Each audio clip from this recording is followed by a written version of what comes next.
people, and welcome back to the channel. I'm Coach Mike, and I'm excited to bring you another impactful conversations. Look, stop right now. Stop what you're doing. Subscribe.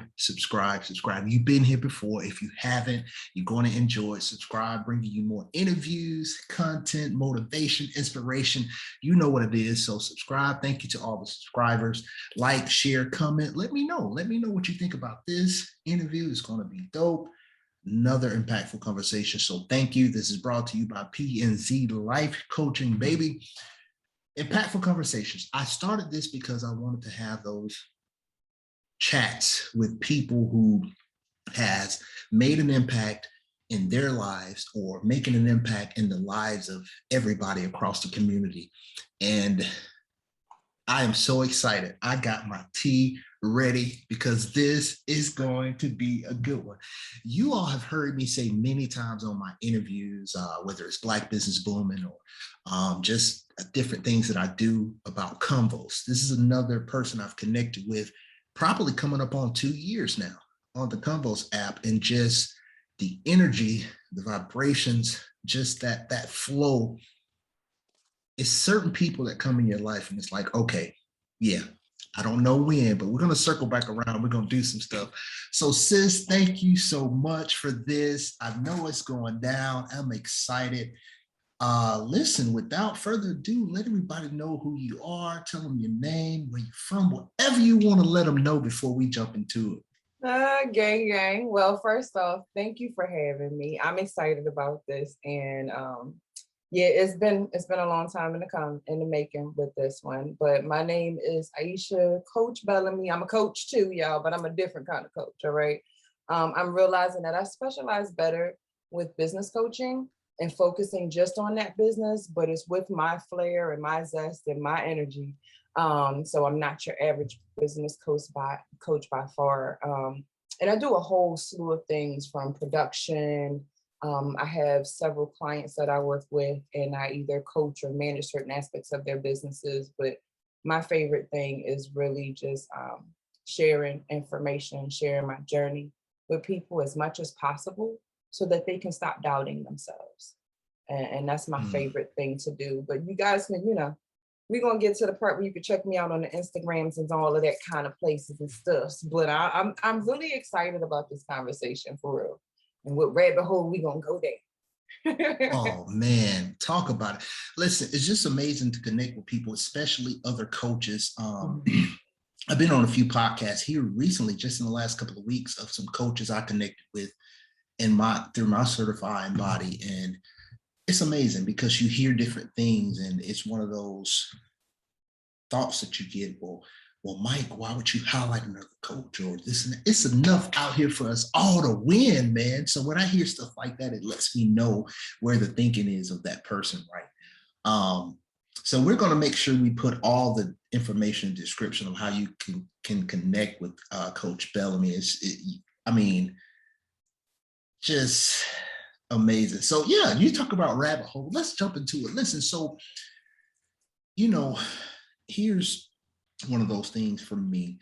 You come up with a certain way. This is what I like to call it, sis. I like to call that we're indoctrinated a certain way, or we're trained a certain way of thinking and a certain way of going about life and all this stuff. And you get to some point in your life when either a bell goes off, or you come across something, or you read something, or you hear something, and you start your journey, right? So you go on this whole journey of self-discovery, which I always say, I think that journey of self-discovery is one that everybody should go on, no matter where you are and what conclusion you come out on the other side, but start that journey for yourself. So I threw us right in there. So tell me what that means to you when you hear me talking about it, that kind of, I guess, unlearning and relearning. And you're going to hit me with the unlearn, relearn. That's what you do one time for the one time. So the irony in that is that's one of my my top clients. That's his motto: unlearn and relearn. And one of the things that I challenge in that is that I don't want to relearn. If I need to unlearn it, that means that whatever I'm learning is something Mm, new. I don't want to relearn what was programmed.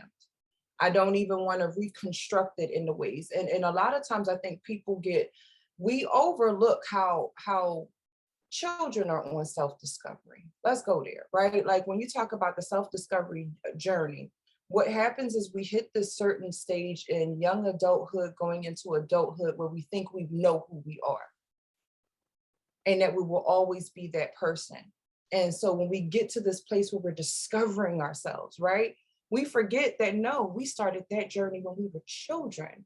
That's what mm, children do. They go on a journey of self-discovery every day and they give space for it every day. But when we become adults, we tell ourselves in that programming, I know who I am and this is who I am and I'm gonna always be who I am, which leaves no room for change because change is bad. No, who wants to change? If you change, you fake. If you change, you this. And it's like, for me, when I think of that self-discovery, that's the joy of life. I get to find out who I am today.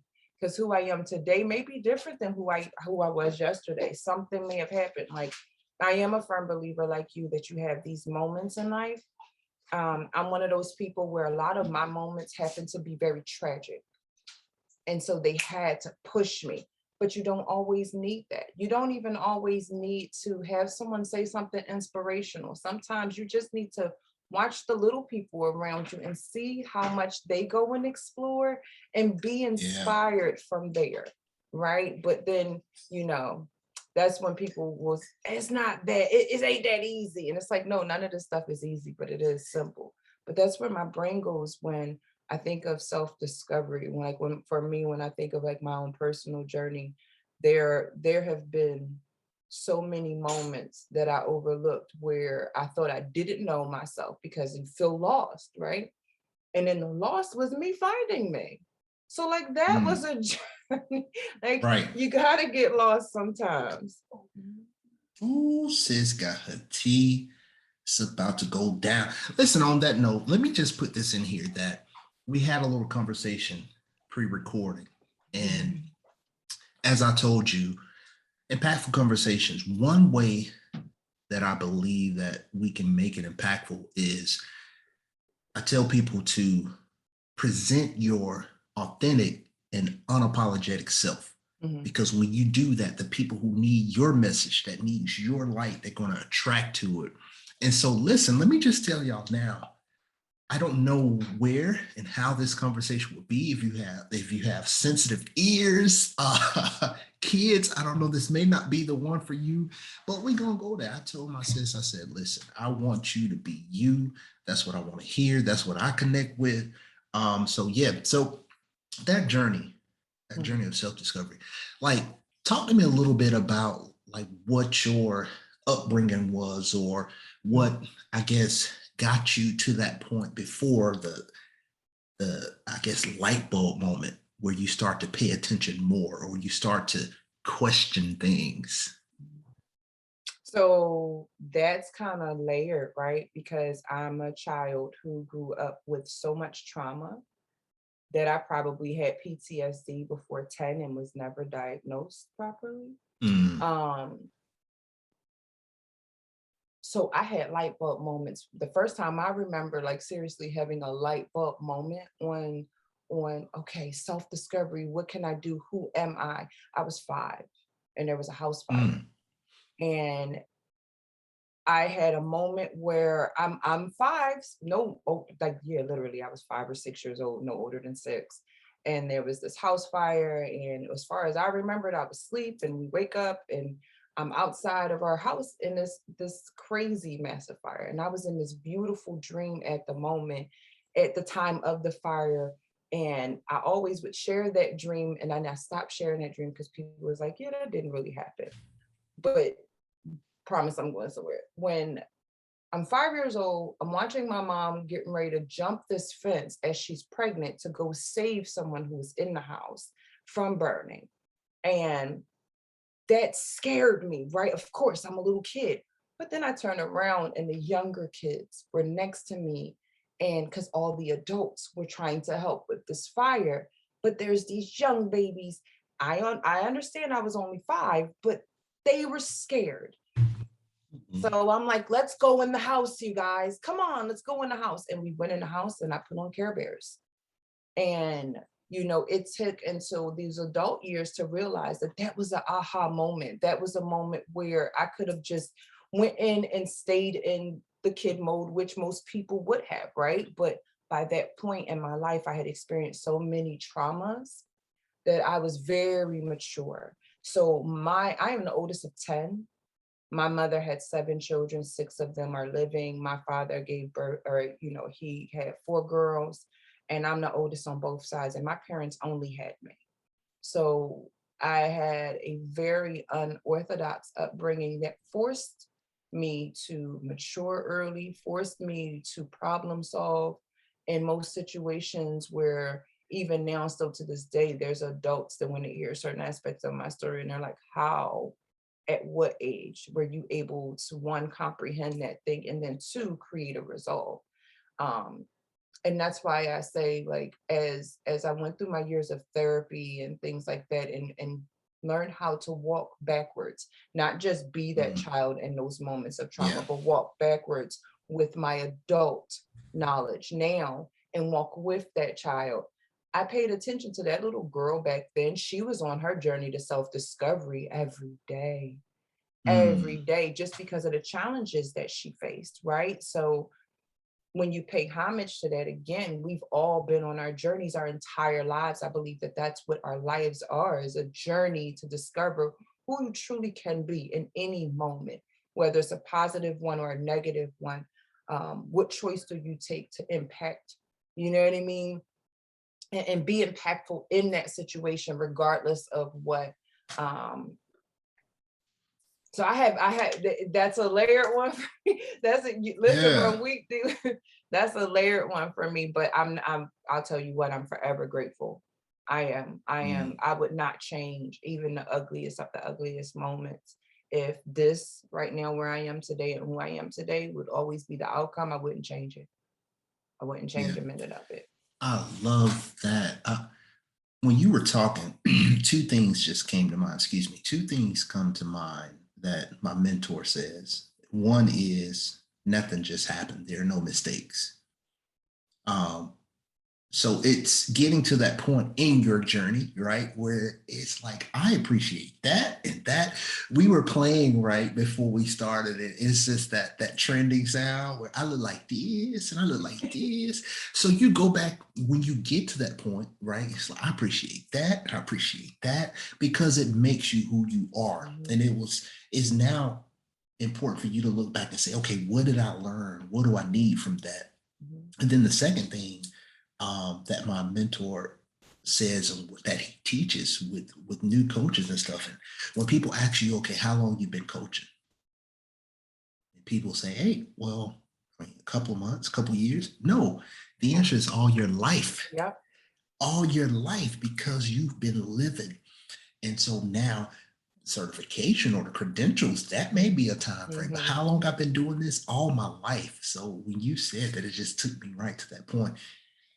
It's so amazing who and how I connect with people. You were talking about being the oldest of 10, right? Did I hear that correct? So for me, typically how I see it is I'm the youngest of 10. However, it's actually 11. One of my middle sisters, or not middle, but one of the sisters older than me, I'm the baby of the family. She died before I was born. So we grew up saying 10 of us, and you're the second person that you know how rare that is, right? To have 9 siblings. Oh, I do. You're the second person I've talked to that was either the oldest or youngest of 10. And I'm like, man, look at that. That's crazy. It is just so amazing how things connect. So here's another thing that a level that I connected with you on, your vibes. You give me such Lauryn Hill vibes. Connecting with you, and just the way you flow and operate, and your energy, the energy that you bring. I'm high energy, right? So my energy can be like, whoa, hold on. But your energy is on that level where it's a gravitational pull. And I love that about you. So as we talked about that journey, right? And getting to that point, at what point did you get to, like realizing that what everybody else says, what you think, it doesn't matter? Because I think that's a beautiful place to get to, right, sis? Like when you can say, okay, this triggered me or this bothered me, but you know what? I'm at the point of my life. I really don't give a damn, So talk to me about how that looks for you, or, getting to that point. And I love what I'm seeing on your face, because I know that you have something for that one. You already know, and so this is the disclaimer, right? So this is one of the things I am learning how to say up front, because a lot of times what will happen is when people talk to people who come from layered trauma and they're giving their answer, it's like, whoa, I didn't want you to go there. But it's like, I'm answering the question genuinely. I'm not saying that everyone has to experience this, but for me, this is where that moment happened. And that moment for me was when I lost my cousin, because he died in my arms, and I had a choice of watching him convulse and it be ugly, or make sure he went in peace. And my grandma always said, when you leave this earth, you want to go in peace. And whatever you need to do to give yourself peace, you do it so that you go in peace. So I wasn't going to let him leave here without being in peace. Now, the thing that was crazy about that is we believe someone took his life in the ways in which they may have taken it. So like, I went through, because we couldn't prove it, and there was a whole bunch of stuff, like we had to track down his son. It was crazy. It was like a Lifetime movie.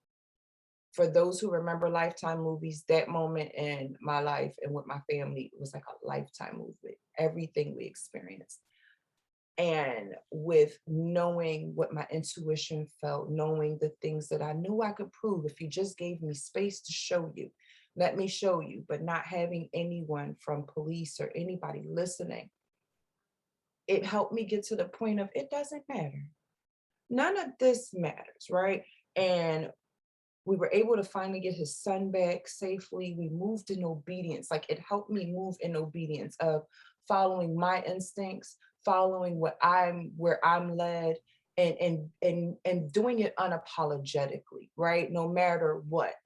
Shortly, literally a year after this horrific situation in the same building, I did a positive flip in that, because by that point I was over it. I don't care how crazy I sound to people. I don't care how big my dreams are and how much they are scary when other people hear them. If I feel it and I'm told that I'm supposed to have it, then I'm going for it. And I was told, I could hear in my spirit one day, like, touch the wall. We lived in an apartment building. And in the front of the building, it had a shop. It had a brick and mortar.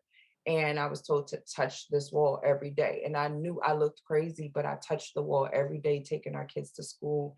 And then it got to the point where I was supposed to say the things, this is mine, out loud, so that I could leave, those vibrations could leave my lips. And at this time we were just, as a family, getting back on our feet emotionally a little bit from the loss of my cousin. Financially, we were not hardly on our feet at all yet from the loss and everything we had endured, but I knew to keep doing this. And I did it, and moved in obedience, and ended up with that brick and mortar without putting $1 down, was given the keys. But wait, there's more. And lost it because what? I immediately, after I received what was for me, thought that I had to share that with everyone. And now I need everyone's input. And now I need everyone's consent in how to make this thing happen, instead of moving in obedience. And I lost that brick and mortar in less than 2 months, or in 2 month time.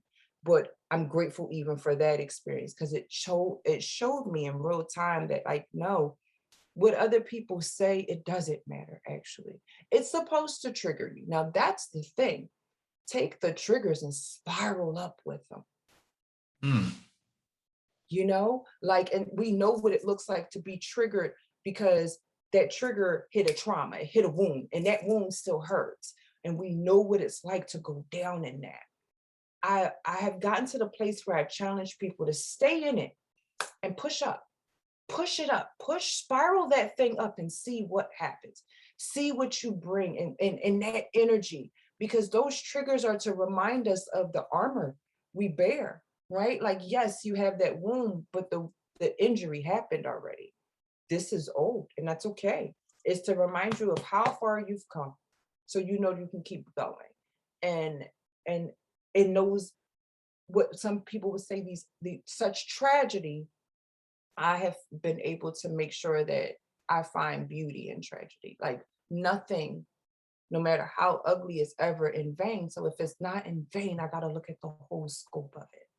I have to look at the entire picture, not just this part that Yeah. hurts, you know? Mm. Look at the whole thing. And yeah, that's kind of how my brain works when it comes to that. Yeah, that's how I do it. Love, man. I mean, it's amazing because one thing you said is, not in essence, not ignoring the triggers. Mhm. A level more is like, okay, kind of that who, what, when, where, why, that analysis of it. Okay, how was I triggered? Mhm. What is the attachment to it? Mhm. What made it that way? Mhm. All right, how am I going to be better the next time? Before long, I love how you said that armor, right? Before long, you're just strengthening your armor. Like that wound is there. It uncovered something for me. It brought something up, made me uncomfortable, but that's where you can grow. That's that fertile ground where you can grow and take it to the next level. So for that person that watches that and say, okay, all right, both of y'all coaches, I hear what y'all saying. I hear what y'all saying about not worrying. But when you're a teenager, when you're in this world of social media and what everybody's doing, and this is how you're supposed to live, and this is supposed to be how do you get to that point? Like, I understand what you said when you Mhm. got to that point, and that trauma bring you to that point. But for me, how do I get to that point? So what do you say to that person that says, okay, Coach Bellamy, I hear you, but how do I get to that point where I can really truly not worry about what everybody else says? Not worry about what everybody else says and stop overcomplicating it and overthinking it. It is really that simple. And a lot of times what happens, this is where I love being a coach versus a therapist, because I get to say it that way. Stop overthinking that shit. That's you. That is you and your thought process. Anytime you put a but on it, but dot, dot, dot, that's you. I'm done with the conversation. Because you can't lead with what you know is fact and the truth to begin and then say, but. You contradict everything that came before the but. So that but lets me know where you are and where you choose to be. My thing and what I tell people is, if that's where you choose, accept that. Accept it.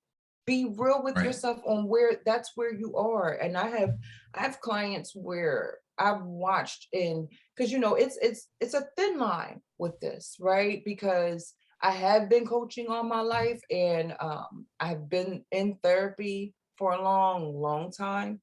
And my mother's a psychologist, and I helped her study for her degree. So I'm heavily packed with that whole thing. So a lot of times people will think that I am certified and I have I'm actually a psychologist or a psychiatrist or something like that, and I'm not. And I do realize you have to be mindful of what you say to people, because everyone's in a different place, right? But what I'm finding is most people just want the fucking truth. Most people want it raw and uncut. And the uncut, raw version of it is shift your perspective, shift what you say, shift how you think, or don't, and be okay with what it is and where you are. And it's really Yeah. that simple, because anything else keeps you in victimhood. And that's the reality. Like, people say you want to go from victim to survivor. I don't even want to be a survivor anymore, because even that needs a little bit of some stroking. I thrive. Yes. Come on. And that's where I operate from. And to be able to get to that place of thriving, you have to just accept things for what they are, accept you for who you are and where you are in that moment. If in this moment it feels much more comfortable to sulk, then accept that. You know, and that's the part where I know that that's something that a therapist and certain people can't say, but I think as coaches, that's what our job is to be the realest with people so that people can hear. Like, I don't say add things to my clients. I regurgitate what they say out their mouths. I say it back to them. Yeah. I don't add nothing.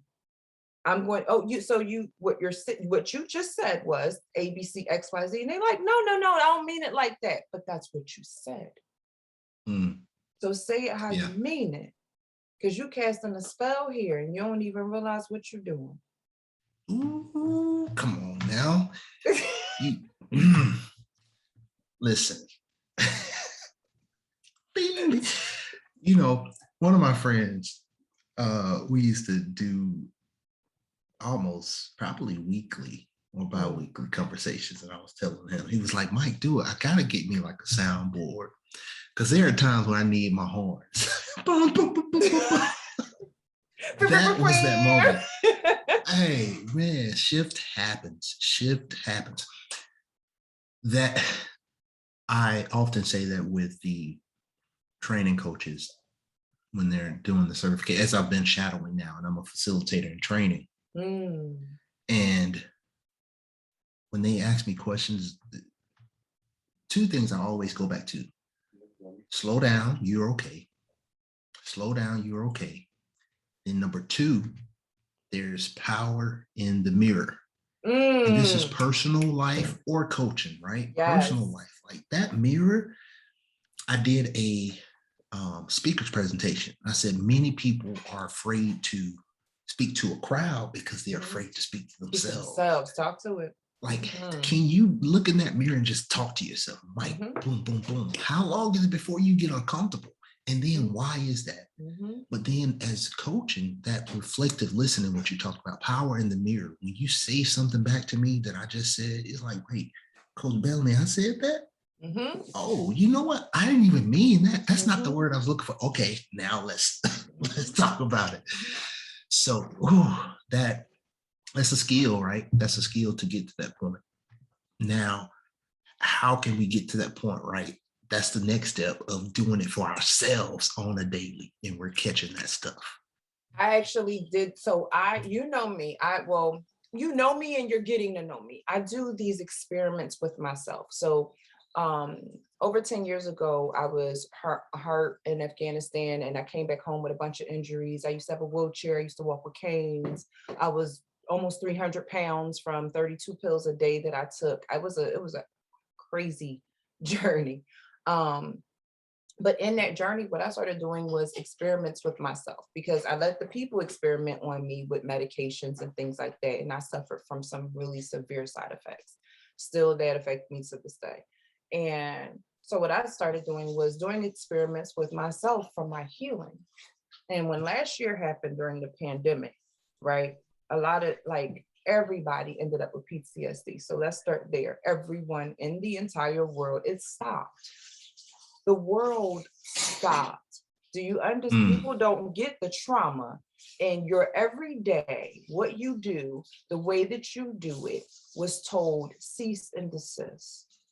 Right. And what happened was, welcome to my world. Because I've been had it. And during the pandemic, for months, every day felt like day zero. Like I was coming home day zero, or not even coming home, like I was in Afghanistan day zero. And I mean, I was in a spiral, and we were very strategic at the time, because we were in a city, and I knew what I felt. I wasn't as concerned about the illness more than it was the people and the irateness of people, because you told people to stop what they do regularly. There is going to be, I know war, I've been there. So I know what war looks like when it's brewing. And, you know, you go into the safety, got to get my family in a safe space. So we relocated from the city. And in that relocating, I had to do whatever I needed for me to stay sane every day. And what I started doing was video journaling, because writing wasn't working. And just listening to my voice wasn't working. I needed to see me. Mm. What that ultimately did by default was made me stupidly, uncomfortably comfortable with the camera. So like right now, right, I look all yummy. I'm like, still, I have my jitters on the inside. I get all sweaty and clammy and whatnot. I can't stop Yeah. moving and everything. But when people, they're like, oh my God, you look, and it's because I gave space with me in real time. Now, what I didn't do was go look at it.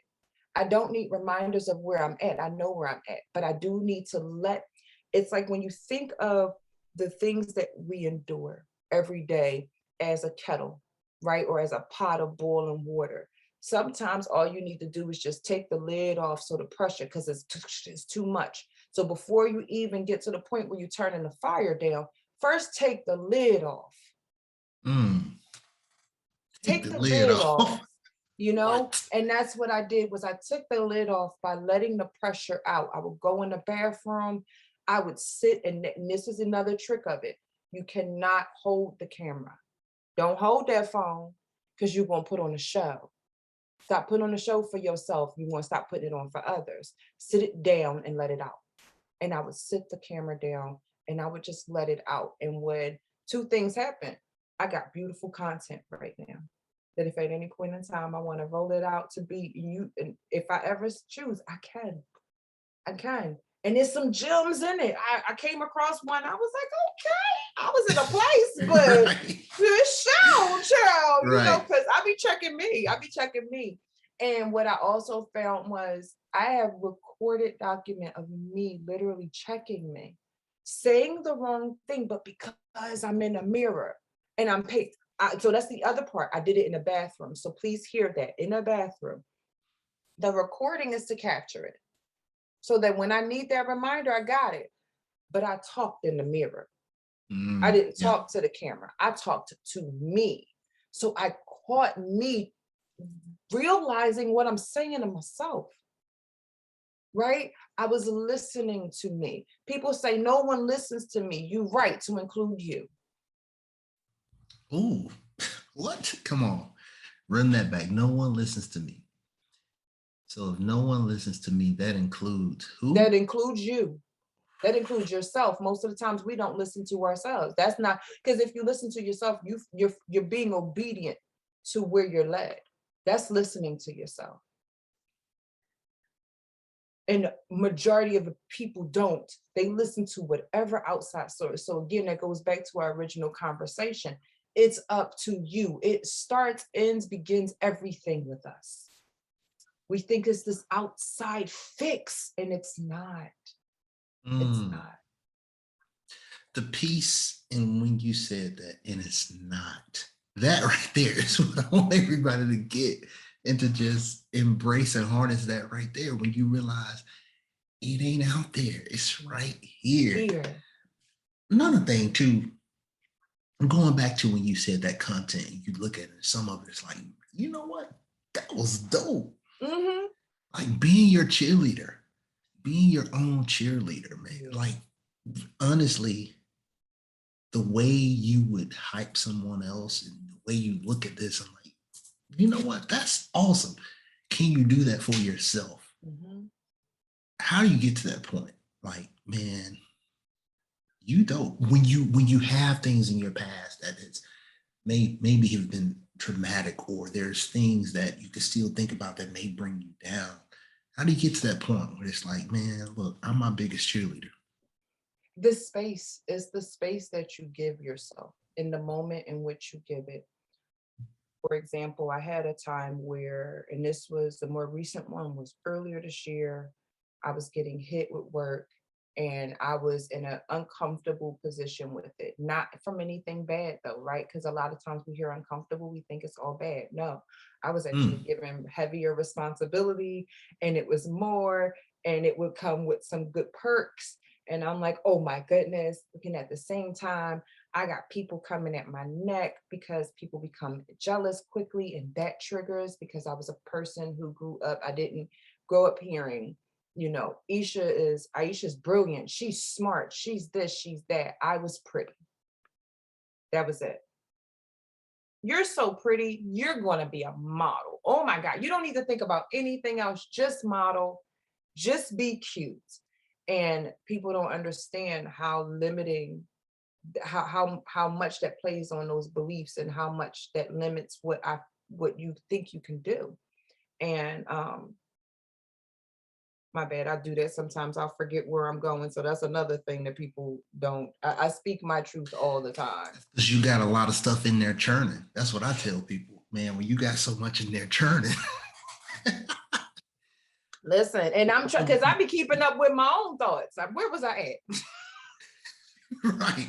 So we're talking about being your cheerleader, getting to that point, right, where you can really champion yourself, battling that, that imposter syndrome always lurking.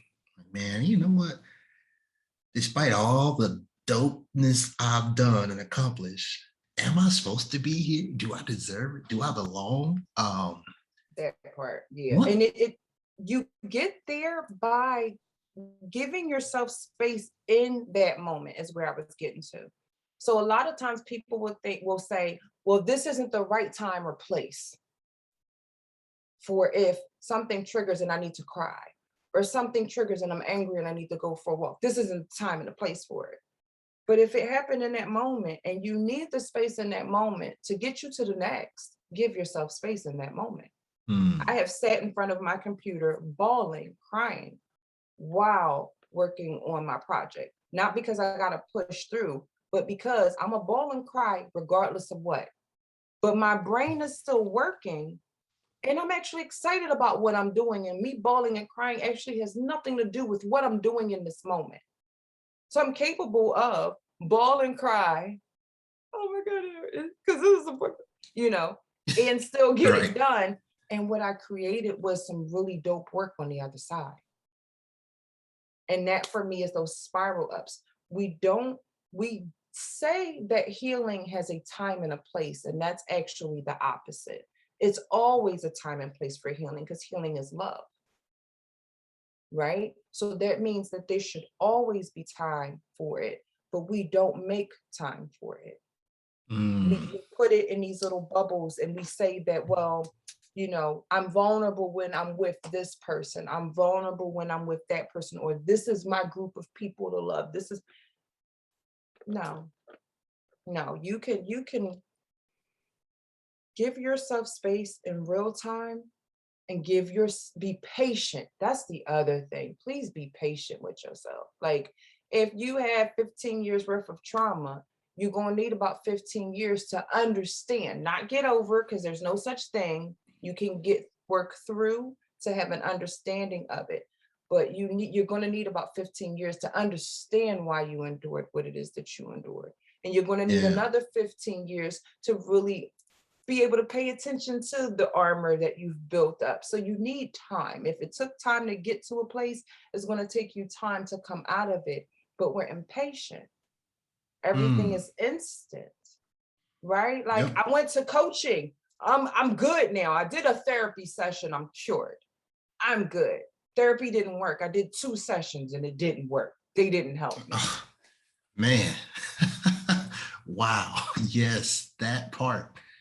Before coaching, I was a trainer, personal trainer. So is that question I pose to anyone with fitness goals. It's like, okay, you'll have a client come in. I need to do this by this. My son's getting married. My daughter's getting married. It's summertime coming and it's February and I got to get right. And it's March 1st. I'm not getting right. Okay, cool, hold on. Which is what led me to wanting to coach, because it's the conversations that I had over the years with clients, especially when they wasn't feeling it. I knew looking at their face when they walk in the door. It's like, yeah, this is not going to be a hard working day. Let's go talk. Let's step over here and talk. Okay, well, how long has it been that you weren't in the shape that you want to be in, or since it's that dress that you're trying to get in for your son with? Oh, it's been 10 years. Oh, okay. And you want to change 10 years in 1 month. It's like not only being patient with yourself, but being real, like realistic, right? That's the SMART goals. And then throwing that one thing we do in CLCI is adding that ER, right? The emotional relevance. So smarter goals. Mm-hmm. You you said patience, and one thing that came back up when we were talking, when you said patience, you mentioned having to have a walker and all that and losing the weight. When I don't know why you keep doing this, but you said something as well. You said you know me and you're getting to know me. I really am, and I didn't know how much we had in common. Mm. Um, a lot of people know my journey, some don't, but 2017 was crazy for me. I had a motorcycle accident where I broke multiple bones Wow. and 3 surgeries and blood transfusions, all this stuff. And long story short, in 2018, end of 2018, 2019, I went on my journey, what I call the bounce back, lost 50 something pounds, and really had to go from active athlete, I love doing things, powerlifting competitions, to learning how to walk again, Yeah. Yeah. like Yeah. wheelchair, walker, Mm-hmm. all this stuff in that journey. So people see the product Mm-hmm. and they don't know the work and Mm-hmm. the patience. So tell me about that patience and that grit, because that's grit and determination, man. I tell people I'm a transformation coach because I've been through some transitions. I know that's right. Man, I've seen some stuff. So what is it that how was that journey for you in bouncing back? I call it the bounce back, but bouncing back and just pushing through those levels. Somebody look at you and be like, oh, you lied. You Uh-huh. lied, Oh yeah. sis. Oh yeah.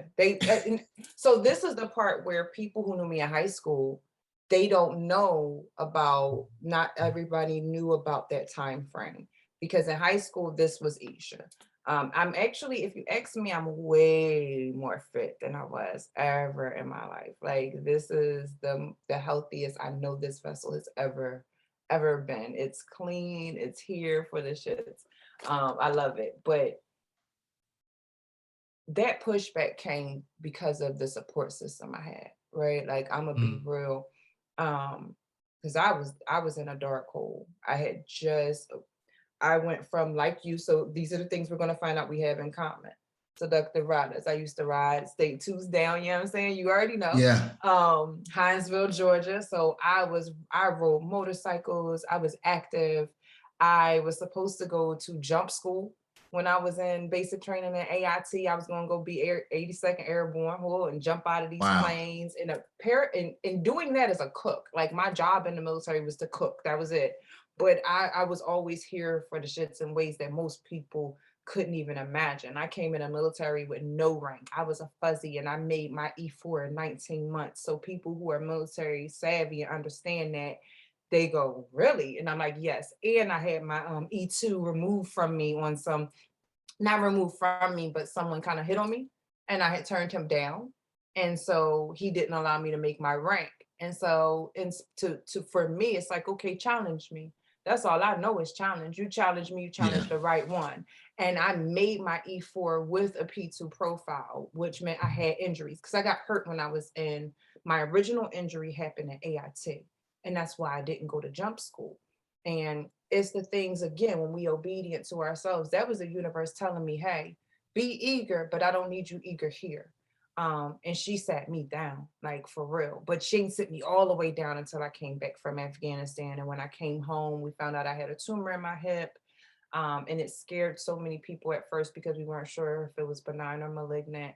And when we found out it was benign, it was like, yay. But then it was like, oh wait, that's not actually all, because it sits on my femoral neck, so I'm a fall risk. Mm, Yeah. And it's like they wow. showed me the image. It's like I have a birthmark inside of my bone, but where it sits, they don't even understand how it doesn't break on its own. There was no hairline fractures, none of the things.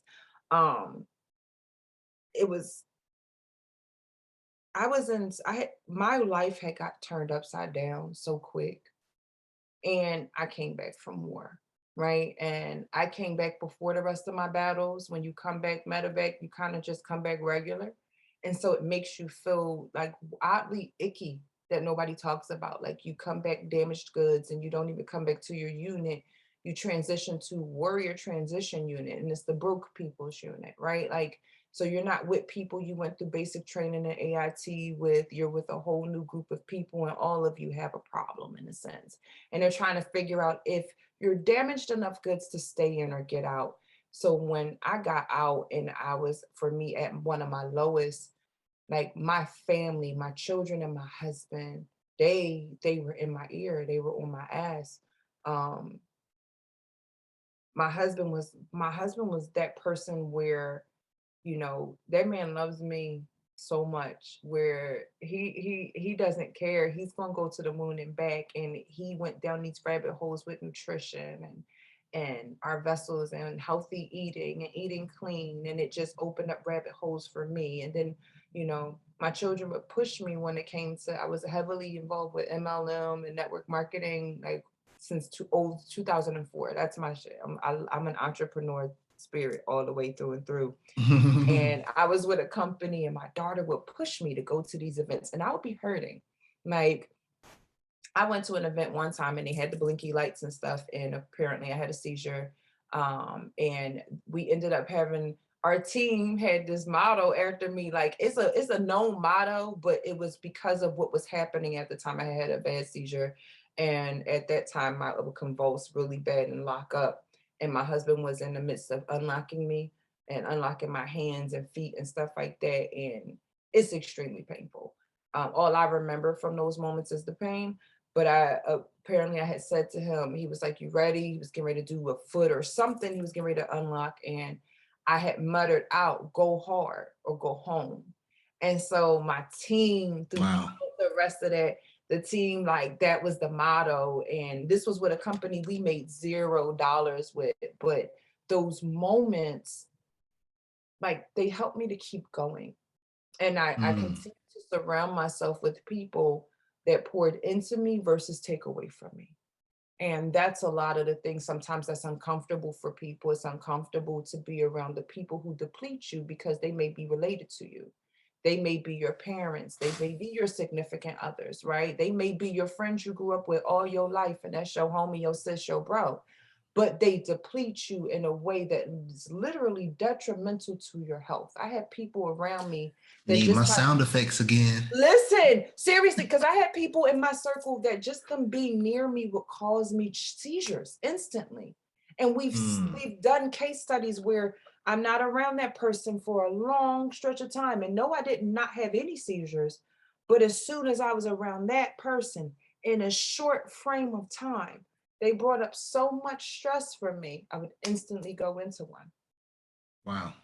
So the more I did that, the more I allowed myself to be like pour, like let the people who love me pour into me in the moments when I was depleted because I was getting their overflow. Like that helped me.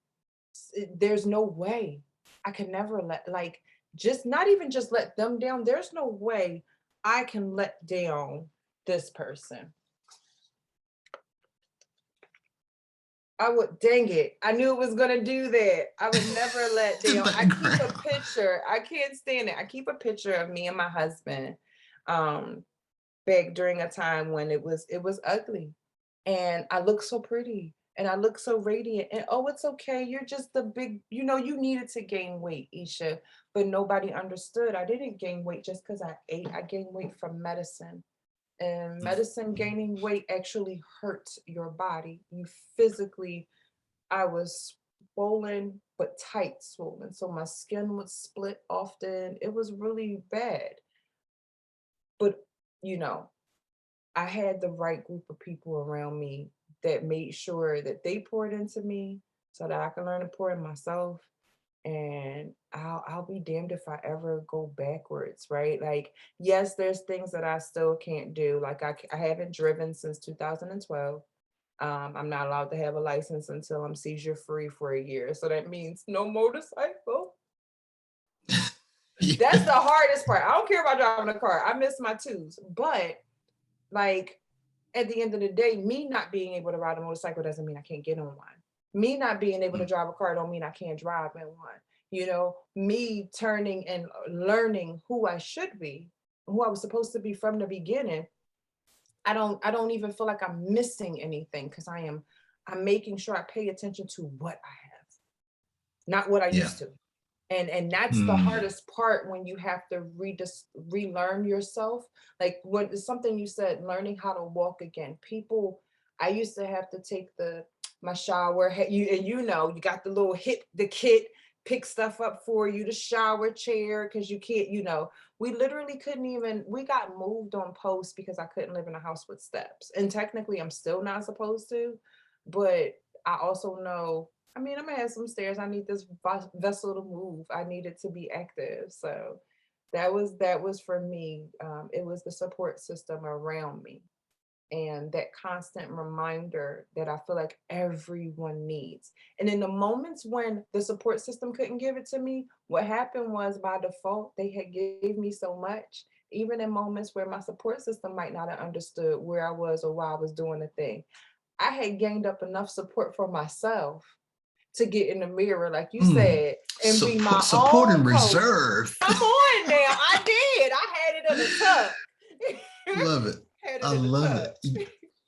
Listen, to everybody watching, that's so beautiful how you said that. If you don't, have that someone, find that someone. And if you can't find someone, I wish that everyone finds that someone. When you, as you were saying that, man, I was just envisioning that, March of 2017. And everything you said, that was my wife, because we don't have children.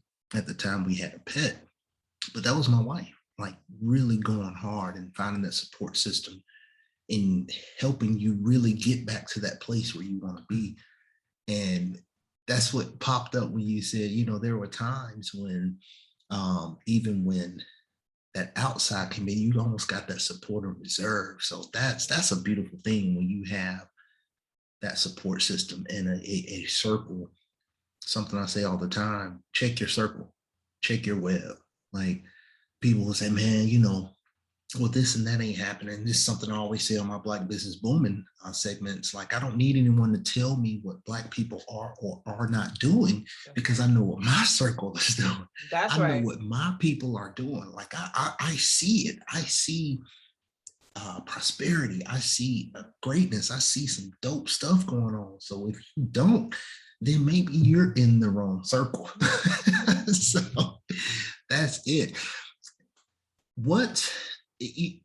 Your story, first of all, is just so amazing, sis. And being connected to you, like I say, almost coming up on 2 years now, and seeing, man, just your mindfulness and your activity and yoga and all this stuff, no one would ever know.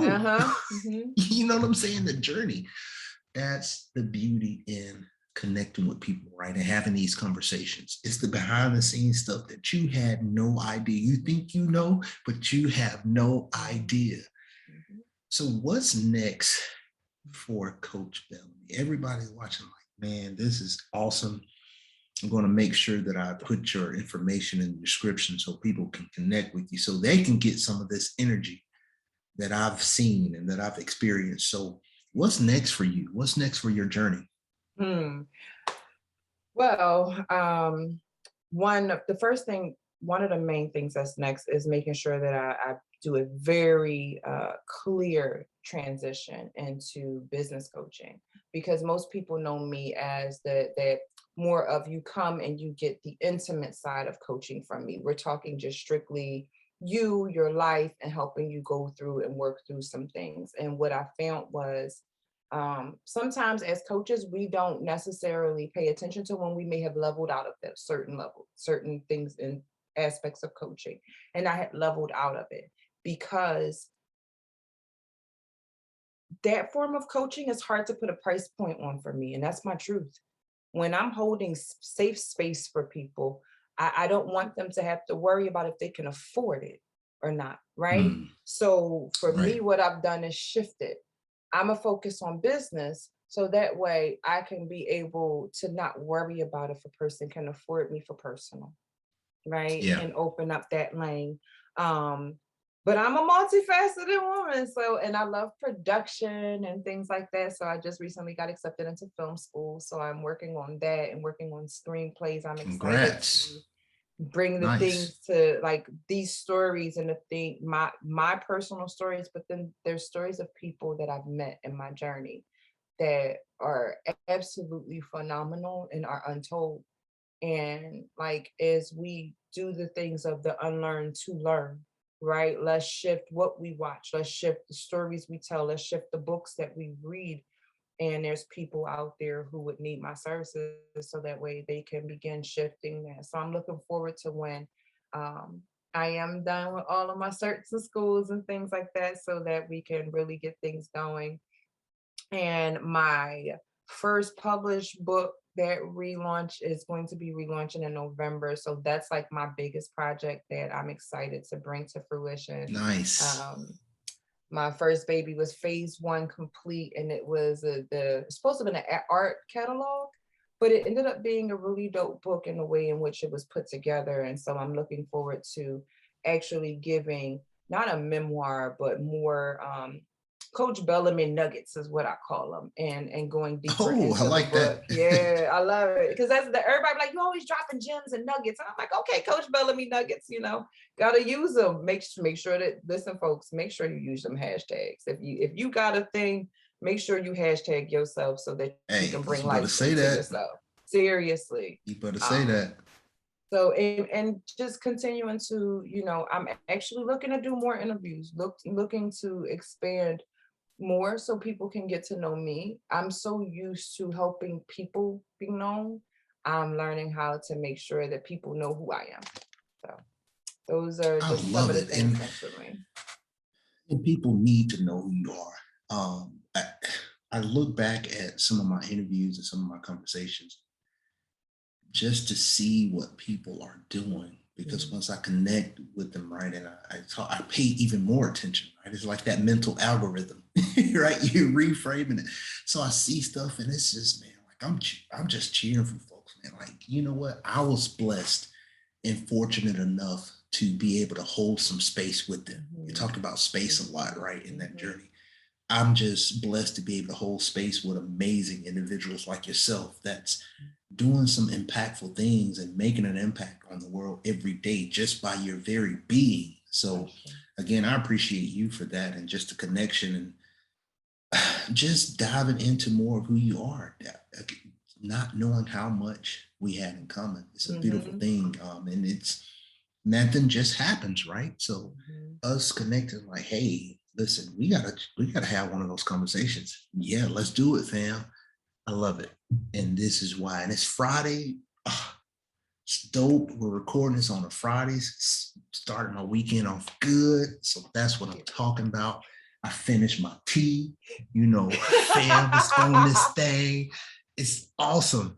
So, your stage, what do you want to leave the people with? For everybody watching, for everybody that will watch, what do you want to leave the people with? What I'm going to leave the people with what I always leave the people with, which is be kind to yourself and please continue to give Mm, space. Because a lot of times that's the key. We are kinder with others than we are with ourselves. And the moment we realize if you reverse that, the outcome and the ripple effect is beautiful. It's beautiful. So be kind to yourself. Give space for yourself. Acknowledge yourself and make sure you spend time loving on you before you love on anybody else. dope. Horns again. Ba, ba, ba, ba, ba, ba. Sis, thank you again for this, for just taking some time out of your day and everything you have going on to chat with me about some amazing things and have this impactful conversation. I appreciate you truly from the bottom of my heart. To everybody watching, again, subscribe. Thank you in advance. Check out Coach Bellamy, see what she has going on, the many amazing things she has going on. Connect with her. And we'll see y'all next time. Listen, I want to remind you to keep going, keep grinding, keep showing, keep shining. Peace.